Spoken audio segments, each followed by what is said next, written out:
El relato de hoy, El campanero de la un pueblo perdido en la sierra de Michoacán, fue el escenario de esta extraña, espeluznante historia de la vida real.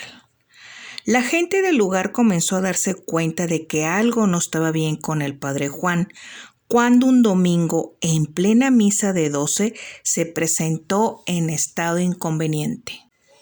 Ebrio como una cuba, el sacerdote apenas pudo llegar al altar antes de trastabillar y caer vergonzosamente. Sus acólitos lo recogieron y lo llevaron a la sacristía. La misa se canceló, y mientras la gente se alejaba murmurando, las beatas, que nunca falta, se persignaron pensando que a su párroco, siempre tan amable, le había entrado el diablo.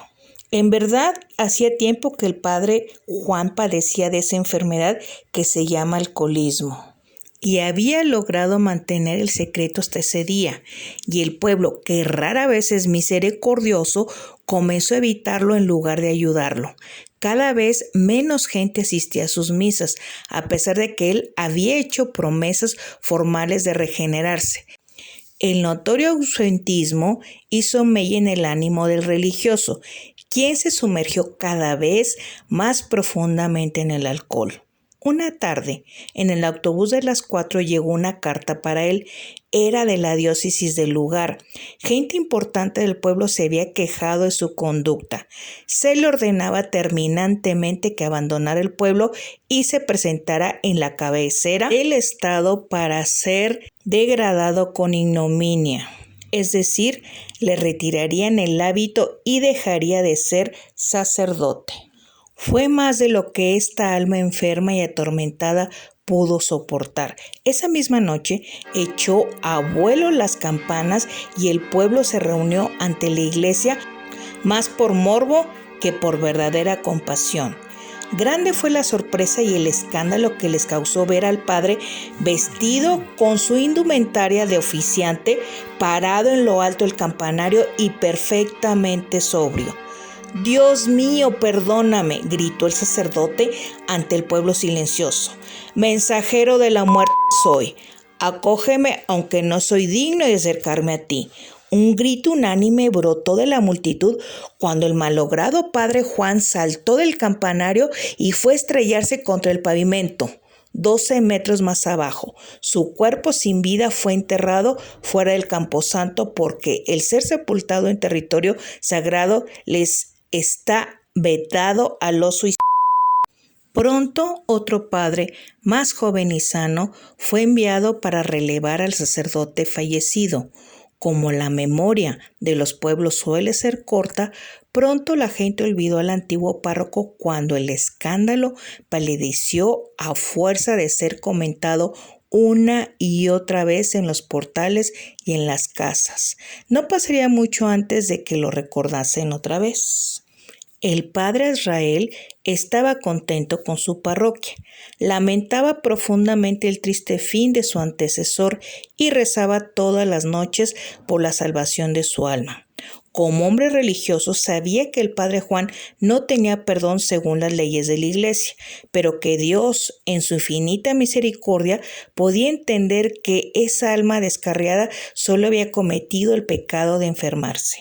Israel era lo suficientemente moderno para comprender que el alcoholismo no es un vicio, sino un auténtico padecimiento progresivo, incurable y mortal, y que en ese sentido no era un pecado sino una auténtica cruz. Una noche, después de decir sus oraciones y rezar el Padre Nuestro de costumbre por el alma del padre Juan, el padre Israel creyó escuchar ruidos en la sacristía. Se asomó, alumbrándose con una linterna de pilas. Había que ahorrar la poca energía eléctrica que llegaba racionada a ese pueblo perdido en la sierra.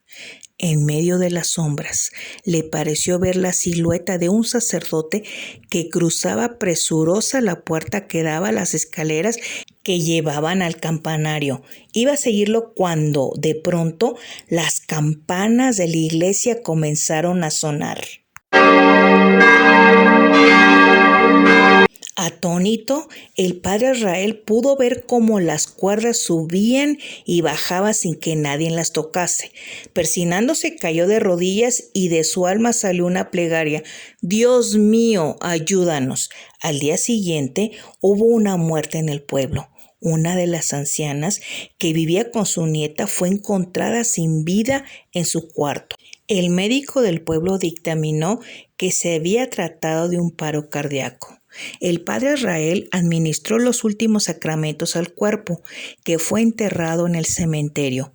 Tuvo que hacer un esfuerzo de voluntad para dominar el violento miedo que seguía sintiendo desde que viese la aparición y las campanas se hubiesen echado a vuelo, hecho que no había comentado con nadie.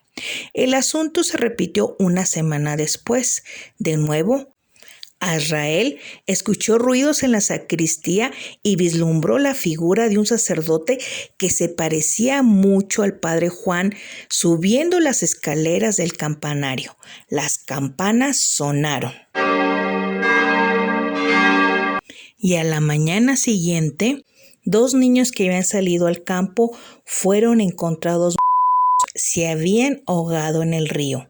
2 veces más y otras 2 inesperadas. De pronto, el pueblo comenzó a atar cabos. Eran varios los que juraban que muy tarde en las noches anteriores a los decesos habían visto al padre Juan cruzar la plaza principal.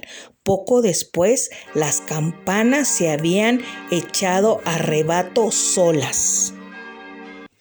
Esto siguió hasta que el pueblo, poseído de un temor religioso, comenzó a esperar con angustia el tañido de las campanas anunciando el siguiente deceso.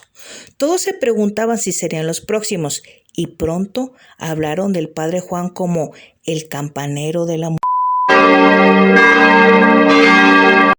Hasta que el padre Israel decidió que ya era suficiente. Dios mío, dijo, postrado ante el Cristo del altar mayor, líbranos por piedad de esa alma atormentada e indícame en tu infinita sabiduría qué debo hacer para darle la paz que todos tus hijos arrepentidos se merecen. Apoyado la frente en las manos unidas, el sacerdote se sumió en una profunda meditación. Cuando volvió a cobrar conciencia, los primeros rayos del amanecer pintaban el cielo de tonalidades rosadas y amarillas. Llamó a rebato. Al principio la gente no salió, pero el barrendero del parque vio que era el padre Israel quien estaba tocando las campanas y pronto la voz se extendió. Aquello no era el anuncio de una nueva, sino un párroco llamándolos. «Hermanos», dijo el joven cura, cuando la mayoría del pueblo se hubo reunido en el atrio de la iglesia, el alma del padre Juan es un alma perdida que debe ser devuelta al camino de la luz. No podemos sacarlo de donde está sepultado, pero sí podemos celebrar una misa en su honor y perdonarlo de todo corazón. Solo así evitaremos que las campanas de la muerte vuelvan a doblar a este pueblo. Acto seguido la misa se celebró. Casi toda la gente que rezó por Juan ese día lo hizo por temor, pero algunas almas buenas, entre ellas la del padre Israel, lo hicieron honestamente, sintiendo una auténtica compasión por el viejo sacerdote que se había quitado la vida en un acto de desesperación. El perdón sincero que emanó de esas personas fue suficientemente para que la misericordia ejerciera su divina influencia. A partir de ese día, nunca más las campanas del pueblo doblaron lanzando su fúnebre presagio, y alguien, no se supo quién, mandó poner una lápida sobre la tumba de tierra del padre Juan, rematada por un crucifijo. En la blanca losa fueron esculpidas las siguientes palabras: «Campanero de la muerte, Dios te ha perdonado».